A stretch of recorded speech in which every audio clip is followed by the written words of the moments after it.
All right, thanks so much. It's time for the Tale of the Tape. Remember, this week's Tale of the Tape is brought to you by the International Shiraz Association. Next time you're going to choose a vino, consider one that tastes like dirt. So here's mud in your eye. And tonight's Tale of the Tape is a clash of styles of two monumental warriors. Storm from Marvel's X-Men comics, one of the most famous members of the X-Men, I should say. Storm has the elemental control over the weather, is considered an Omega level mutant, and she was created by writer Len Wein and artist Dave Cockrum, and first appeared in Giant Size X-Men #1 back in 1975. Today I learned that I am in fact older than Storm. What is wrong with this world? Her opponent today, Dante. Dante is a half-human, half-demon who uses his superhuman talents as a demon hunter, self-hating. It's terrible. Dante is cocky and self-assured, typically wearing a red trench coat and sporting double pistols and a sword. Dante was originally seen in the video game Devil May Cry back in 2001 and was created by Hideki Kamiya. Now that we have the basics for both characters, let's officially introduce who you're going to be debating tonight. Of course, the man, the myth, the legend, the man with the endless closet of shirts that blind the blind, Ray Stakenas. Ray, how you doing? Sam, proof. You say so many nice things coming in the door, but I think you could say more. I think that I deserve a fanfare. I think that I deserve a French horn section. I mean, you control the sound effects. Yeah. Well, that's a great point. You know what? This is my own problem. Thank you, everybody. Thank you, audience. Okay, enough of that. The point I'm trying to make here is we got a heavyweight battle. We've got Storm, an Omega level mutant. We've got Dante, who everybody knows is a theoretical planet buster. I'm going to say right now for the record, I'm going to get Pepsi Max all locked and loaded for this one. I got to pour it up because I can tell already, even though I just met Ernie, the Blurred Without Fear, I've been enjoying his work on social media for quite a while now, and I've got my hands full. This could be the first time somebody actually threatens my position as the Who Would Win Master, and I don't think I like it, but I'll go with it. Yeah, this is going to be an interesting matchup, both in characters and voices, I suppose. All right. Here are your rules for Who Would Win Masters in a minute. Here are the rules of Who Would Win Masters in 1 minute. There will be 3 timed rounds with counterpoints allowed. 2, characters will have no prior knowledge of their opponent and no outside interference will be allowed. 3, keep the character in character. Outliers and crossovers will be given less weight. 4, battle can be won by death, knockout, battlefield removal, or incapacitation. And 5, after the battle, I will give my unofficial opinion as to who wins and why. However, I am just one voice in this. It will be up to all of you on our social media and our Patreon to make your voices heard as to who won.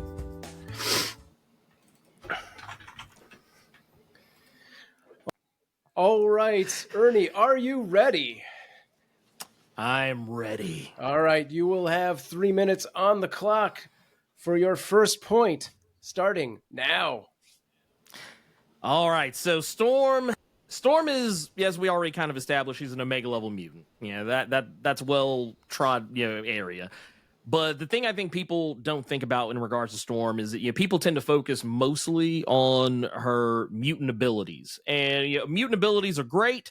But considering the fight that we're engaging in with Dante, a half demon, half human hybrid, this guy isn't normal. So I'm not even gonna try and break down the Steiner math on this guy. But Storm is a lot more than her powers. Storm is not just a powerful mutant; she is a trained fighter. She has been trained by some of the baddest fighters in the Marvel Comics universe. She has been extensively trained in Wakandan combat techniques by not just Dora Milaje, but also Black Panther himself, who has also been trained by some of the most adept masters across the planet. You also have to take in consideration that she is trained in combat by Wolverine, a guy who is every bit as deadly as anybody else in the Marvel universe. Has well over 100 years worth of fighting experience, and he has passed that down to Storm. So she's not going to be out of her element in a fight against a guy wielding a sword and a couple of guns. She's fought people of that magnitude before, people who are not normal, people who have special abilities. She's gone toe to toe with other Omega level mutants who have powers that would honestly make them pretty much a death sentence for her as a character.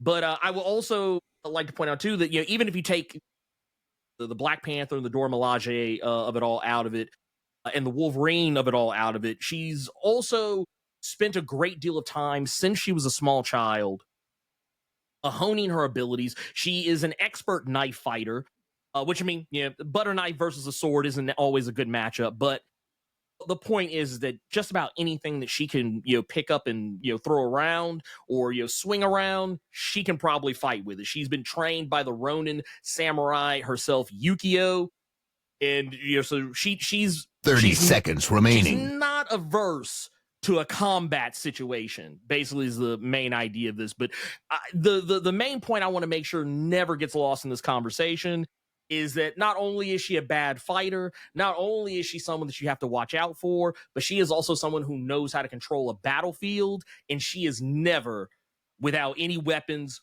whatsoever. She literally keeps tons of weapons on her person at all times and is never unarmed, whether it's by the elements that she controls or an actual physical weapon in her hand. She's dangerous. Yep. Yes, I do. All right, that's fantastic. Going straight into close combat and, of course, her natural elements, being in the elements. All right, Ray, it is time for your point number 1. 3 minutes on the clock, starting now. Okay, so obviously Storm is powerful. She's an Omega level mutant, but you got to remember she's got a squishy body compared to other Omega level mutants. She can take damage just like a normal human would. You know what happens when a toad gets struck by lightning?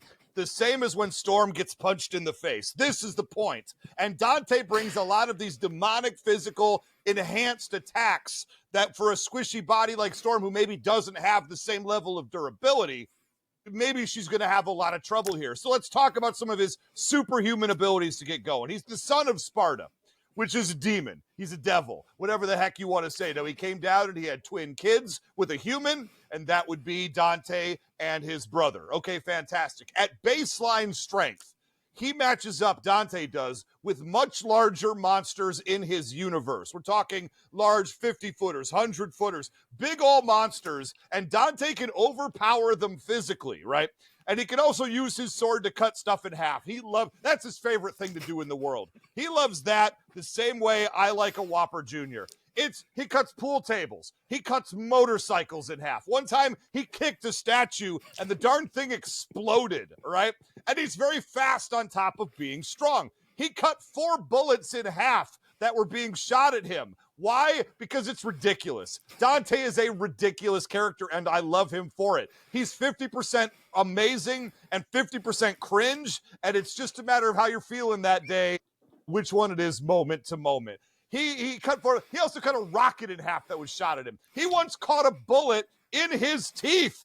Who does that? Muppets do that, but also Dante. And he can react and dodge attacks that even very, very fast humans in his world cannot. In fact, he shoots his pistols so fast that people think he's firing off a machine gun or a Gatling gun. And that's with 2 pistols going, and he's got magical demon pistols. We'll get into that in point number 2, that allow for him to do that. He's not necessarily held back by the laws of physics.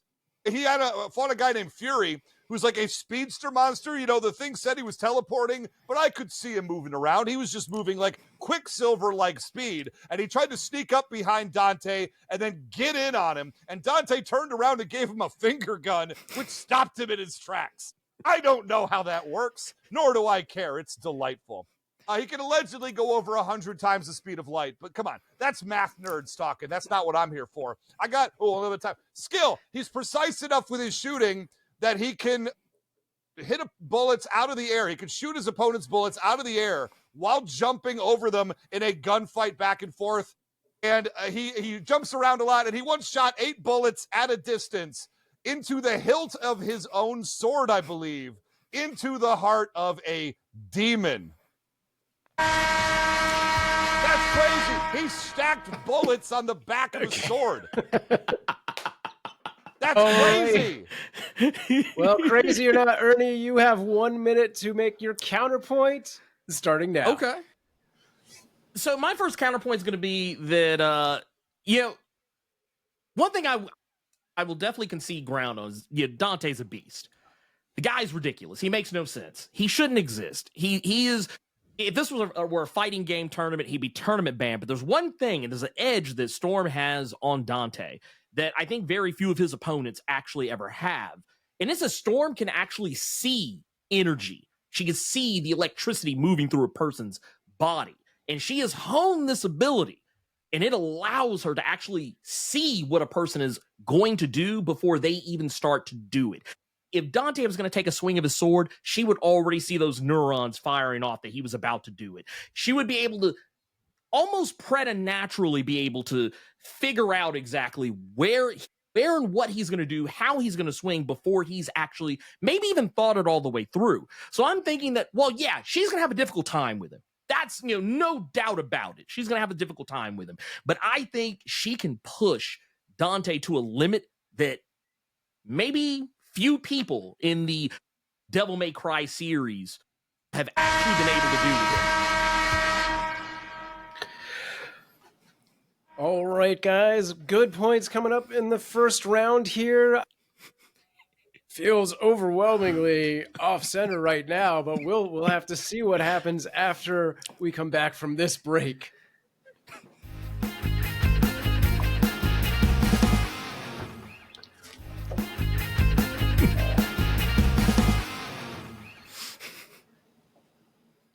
All right, Ernie, it is time for your point number 2. You have 3 minutes on the clock, starting now. All right. Okay, so I want to go ahead and tackle the one thing that we need to address with Dante.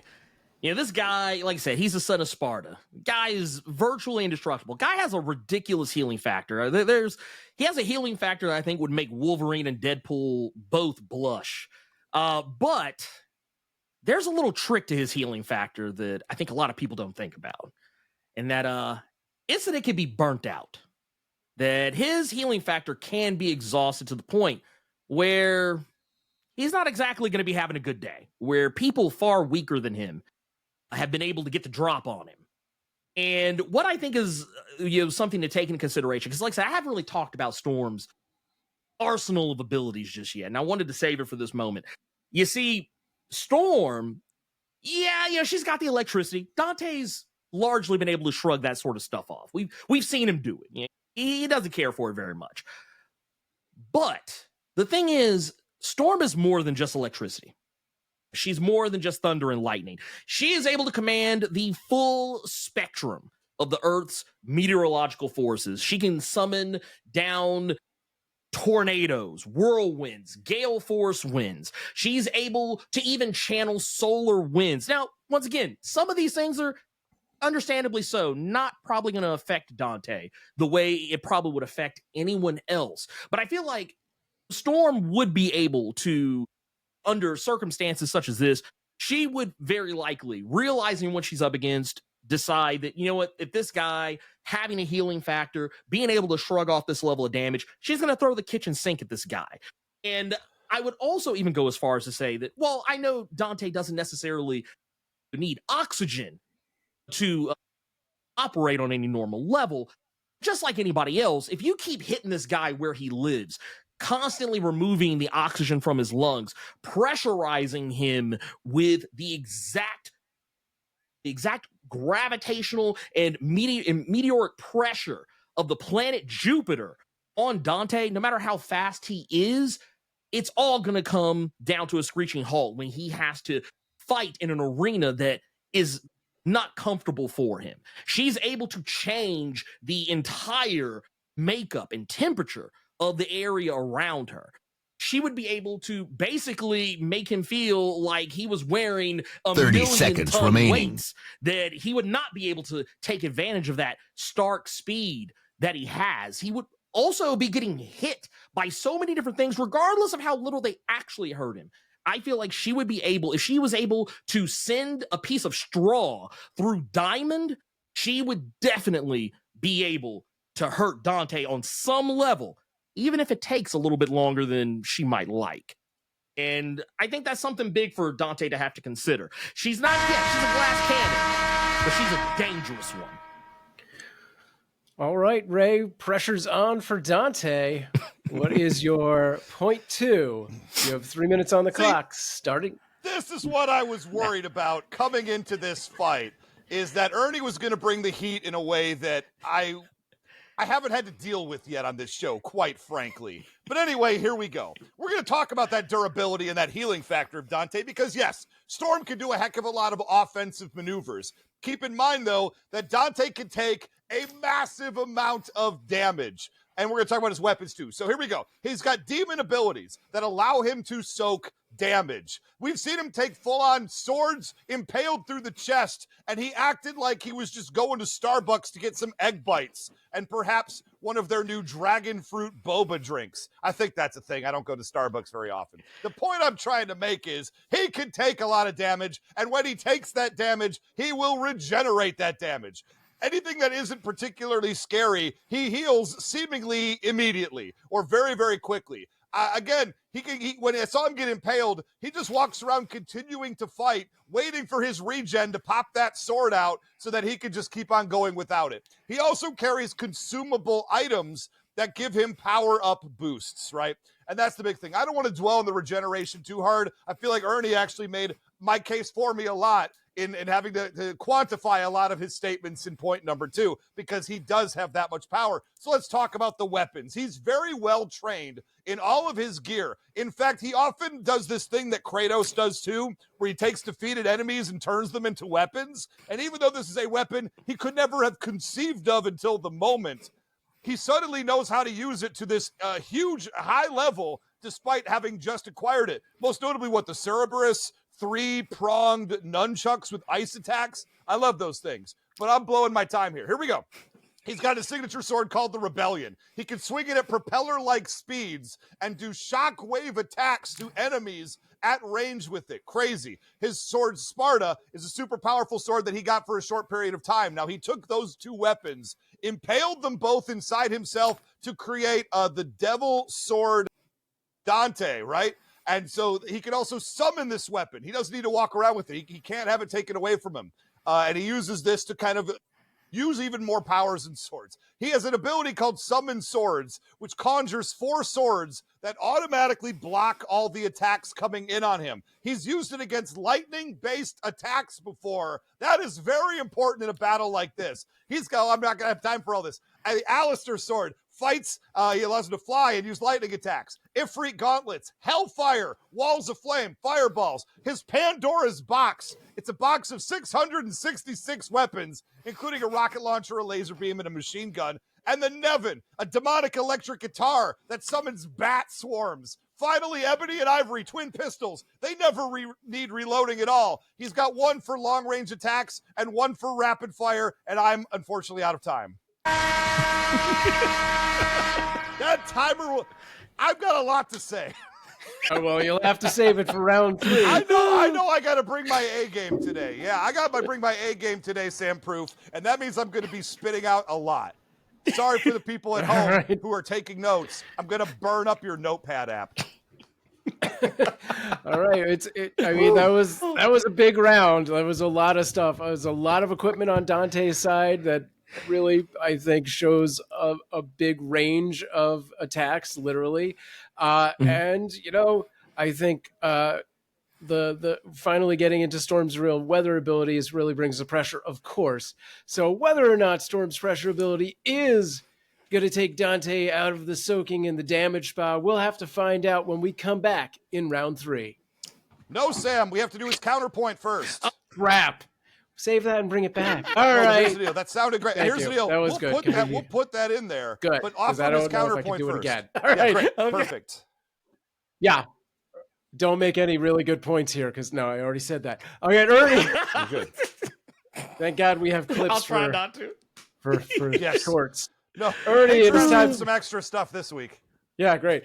All right, Ernie, some really good points made there. It is time for your counterpoint. You have 60 seconds on the clock starting now.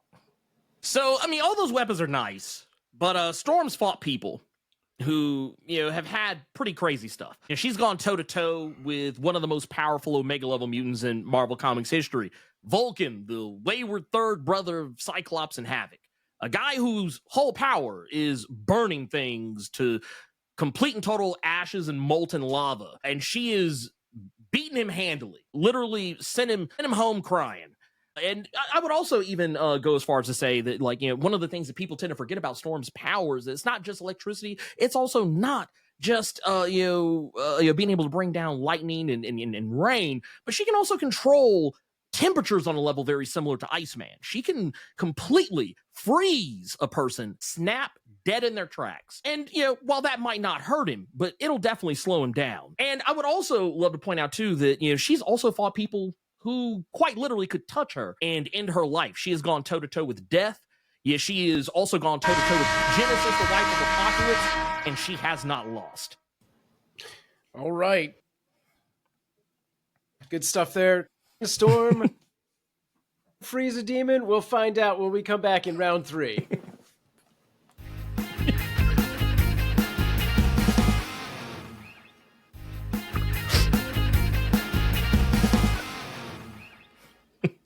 All right, welcome back. Ernie, it is the final round. You have 3 minutes on the clock to make your final case, starting now. All right, let's do this. So one of the things that I think gets lost with Dante as well is that he's a cocky guy. He's pretty arrogant. He's very self-assured, and I mean, rightfully so. I mean, if I was as awesome and great at my job, slaying demons, I would probably feel that way too. But his cockiness has often gotten the better of him. He's looked at certain people that he thought was weaker than him, and he's gotten cleaned up, at least a few times as a result of it. I also feel like one of the things that Dante probably will not do versus Storm, which might be a feather in her cap in this fight, is that Dante has a weakness that also doesn't get talked about very often, and it's bad women. It's powerful women. He has at least a couple of powerful women in his life who he's not always gone as hard in the paint against, even when he didn't know them particularly well. And I think, while Storm wouldn't necessarily take, or use that purposefully, I'm sure she'd take stock of it, because one of the things that kind of Dante's, or rather comes in contrast with Dante's cockiness and his arrogance, is that Storm is one of the coolest, most patient fighters and battlefield tacticians and strategists in the Marvel Comics universe. She's led the X-Men during a time when she didn't even have superpowers. She led the X-Men in an era, defeated Cyclops for the right to lead when he had powers and was actively using them against her, and she didn't. She's also, wouldn't be her first time fighting off, otherworldly or supernatural forces. She's faced down the Adversary and the Shadow King. She has also fought off against Annihilation, another really powerful demonic entity of a supernatural nature from another world. She's fought enemies that Dante has gone against and walked away clean. She literally pinned him clean, 1, 2, 3 in the middle of the ring. And I would also like to point out that while, she's not going to be able to be quite as powerful, on a similar level. She's going to be able to bring a lot of forces to bear against Dante that I don't think he's going to be quite prepared for. He's fought a lot of different creatures and demons who can employ one or two of the things that Storm can do, but not all of them be able to do everything Storm can do in one single total package. She's going to be able 30 to unleash seconds remaining. a volley of different types of meteorological forces that, Dante can shrug them off one at a time. He's not going to be able to hold up against them for too terribly long. And I'm still going to hang my hat on the fact that he's going to have to fight her to the point that his healing factor is probably going to burn himself completely out by the time it's all said and done. All right, Ray, it's time for your final point. 3 minutes on the clock starting now. There we go. Okay, everybody, I'm back, and I'm better than ever. We're gonna talk about his best powers. We're gonna talk about some of his feats and some of the best things. He did one really cool thing I gotta mention. So here's the deal. He fights in different styles. One of the cool things about Dante is he can alter his fighting style based on his opponent and based on what he wants to do. We'll talk about some of those in a sec. He has a ton of experience and knowledge. I would argue that as well-trained as Storm is, he's a lot older and been doing this a lot longer despite his young look. And he's forgotten more attack styles than Storm has ever learned total. All right. And based on his opponent and what they're throwing, and he's not faced somebody like Storm before, sure, but he's faced people with some of the similar powers, much to what Ernie was saying.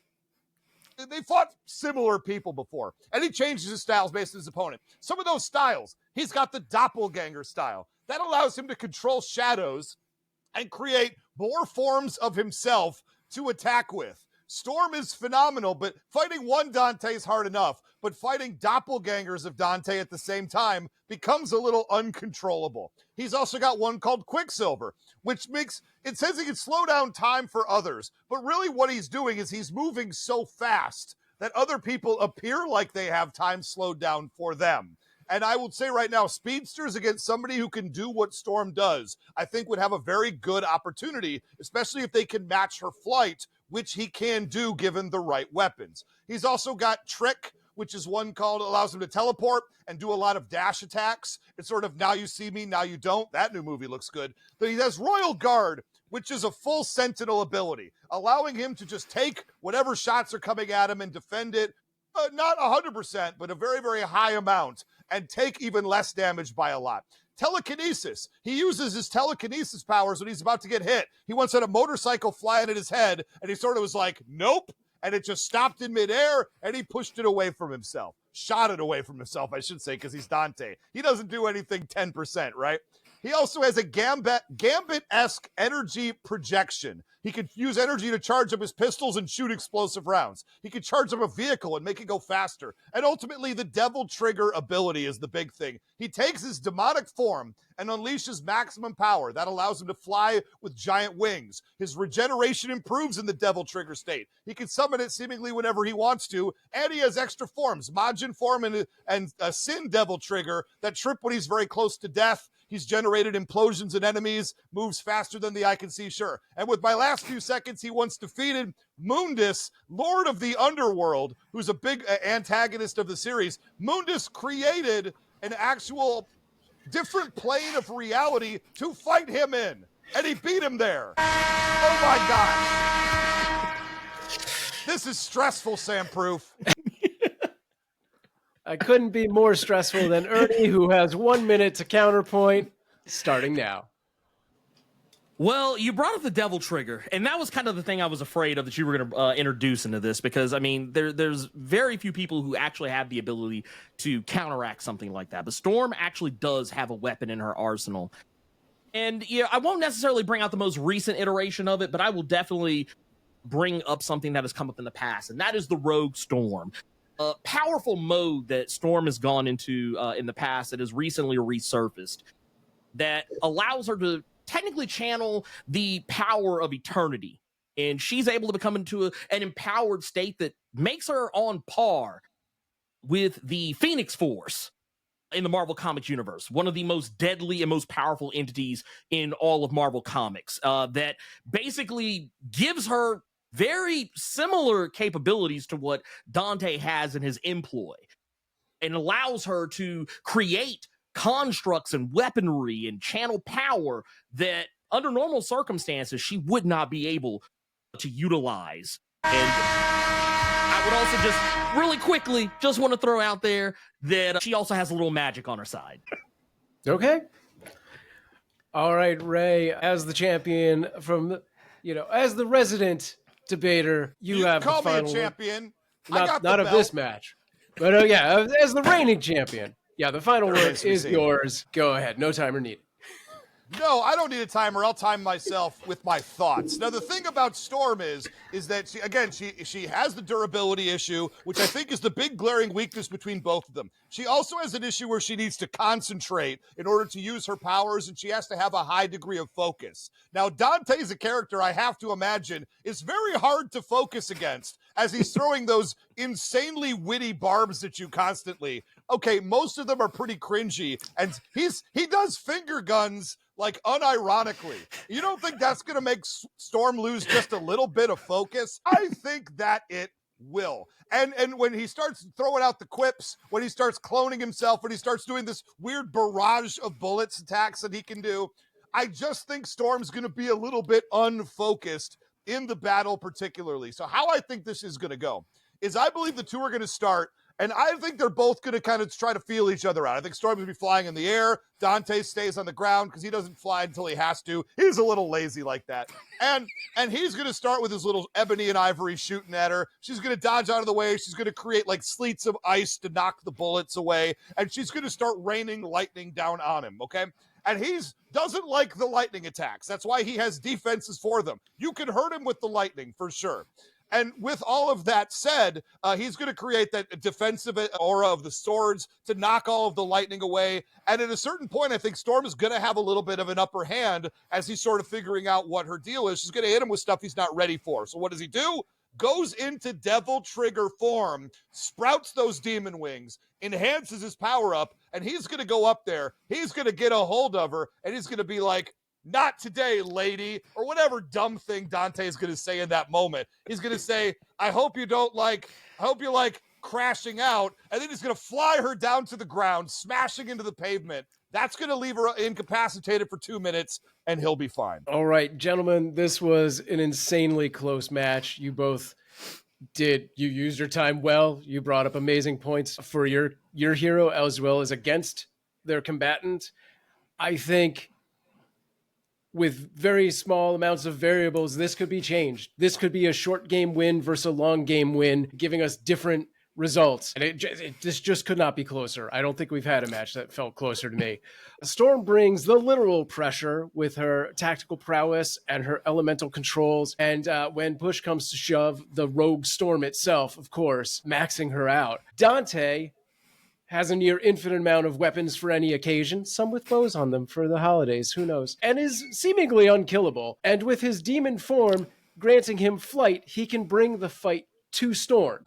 And I think, the thing that put it over the edge for me, and again, this is my voice, my opinion, you out there, you'll have your own chance, is the fact that, as Ray said, Storm's powers are concentration-based. If he can get under her skin, if he can break through that, if he can bring the fight directly to her, that's going to be the edge, and I think Dante wins this one. But That's just me. That is one voice. You out there, you have the ability to overrule me, make your own votes. Head to our social media and our Patreon where you can keep this debate going and let us know who you think wins at patreon.com/whowouldwinshow. Wow. Thank you so much, Ernie, for hanging out with us. I'm sorry. I was this close, and then I was like this close, and then it went back, and it's so hard. Yeah. And I hate that I have to be the one that makes any decisions and not just moderate. But thank you for bringing it. I mean, I think of all of the guests we've had, you really pushed this one. Well, hey, thank you for having me. I had a great time. I knew it was gonna be a tough one. I did my homework. On Ray. I knew this was going to be a tough fight, but yeah, I wasn't going to back down. I wasn't going to back down. I was going to come in. I was going to have the facts on my side. But sometimes it just is what it is. But I really enjoyed this. I had a lot of fun. These are both of these characters are characters I really love and appreciate. So having so much fun, just kind of having that witty back and forth about who can do what versus what. It was really fun because it's just a lot of the things that the Ray was bringing up. Just really, I was like, oh yeah. I was like, I can't deny that. Oh man, right. There's that too. And it was like, it was really fun. Maybe you should have. You should be like, no, That's dumb. I don't think you can do that. Yeah. That's how you get it. I can't deny that part, but no, it was a lot of fun. It was a whole heap of a lot of fun. And it's Awesome. taking one of my favorite things. Comics and video games and mashing them together. What's not to have fun with? Right on. All right, Ernie, let people know where they can find you. Well, you can find me primarily on YouTube, youtube.com/Blur Without Fear. You can find me there. That's where I post videos on YouTube all the time, live stream twice a week, Thursdays and Saturdays, and talk about the latest and greatest in comics every week on my Best Comics This Week segment. And you can find me on social media. I'm primarily on Threads. I don't really do many other places. I can only do, I'm a monogamous social media user when it comes to outside of YouTube. So you can only really find me on Threads at Blur Without Fear. That's where I'm the most active. So look for me there. Hey, say hello. Nice. All right. And Ray, congratulations on another win. How's it going? Like, first off, okay, good. Listen, if you're a monogamist on social media, I am a pure trollop. I will go wherever the heck I can. I'm everywhere. You can find me on Instagram, on Threads, the Facebook group Who Would Win, Geek News and Battles. That's a great Facebook group to be a part of if you're on there. Hit me up on Blue Sky, and then maybe in 2 months I'll check it and I'll write you back. That's what I'll say right there. We're also on YouTube. We got the YouTube channel, the Who Would Win Show YouTube channel, which we're going to be putting the videos of these battles because we are putting all these together as videos. You're going to see clips popping up, and click on the clips when the reels, when they're on Threads, Instagram, Facebook. If you see my face or you see something that looks familiar to this, click on it because that helps other people see it too. Now, I'm going to say right now, Sam, thank you for seeing it my way today. And I know I don't pay you to do that, but obviously I am great. But the thing I want to say is I'm scared to death of what the people are going to say at the end of this, because to what Ernie said, there's a lot of things that he also said that I went, I have some trouble with that in this one. And there's a lot of back and forth. A lot of people say they listen to this show and they'll go, well, obviously this side's going to win. Then the other person talks. Oh, obviously that person's going to win. And it's just goes, why do you think I want the last word every single time? That's to mess with your minds, people. I'm going to say psychological warfare is why I'm here on the Who Would Win Masters show. I cannot wait. I'm scared to death of seeing the fan votes at patreon.com/whowouldwinshow and who you think won this battle. I am nervous that I'm gonna go down. And the people are going to have their say, and I'm not going to like it. So go on there and vote for me because I deserve it. Obviously, you can find me at Almighty Ray 316 on Break the Glass. I'm coming through with a vest on and a skull on the back to the ring to give you a Stone Cold Stunner. The point I'm trying to make here, if there is one, is thank you for coming on the show, Ernie. I appreciate your social media presence greatly, and I want to go on the record saying that. And definitely check out his stuff. If you're a fan of us, you're going to be a fan of him. You're probably already a fan of him. What am I talking about? You just heard this episode. I'm rambling now. Sam, I'm cutting you off. It's time to go. Thank you all for listening, and absolutely make your voices heard on our social media and our Patreon. You can keep the debate going with Who Would Win Show on Facebook and Threads, as well as on our Patreon at patreon.com/whowouldwinshow. Tune in next week when Ray and I will go over your votes and your comments and your reviews and wrap up this battle to let you know who won. And if you think you've got what it takes to be a part of the Who Would Win Masters debate team, record a 1-minute demo of yourself and send it to whowouldwinshow@gmail.com. And who knows, maybe the next time you'll be the one in the challenger's chair. For Who Would Win Masters, this is Sam Proof on all the socials. Stay strong.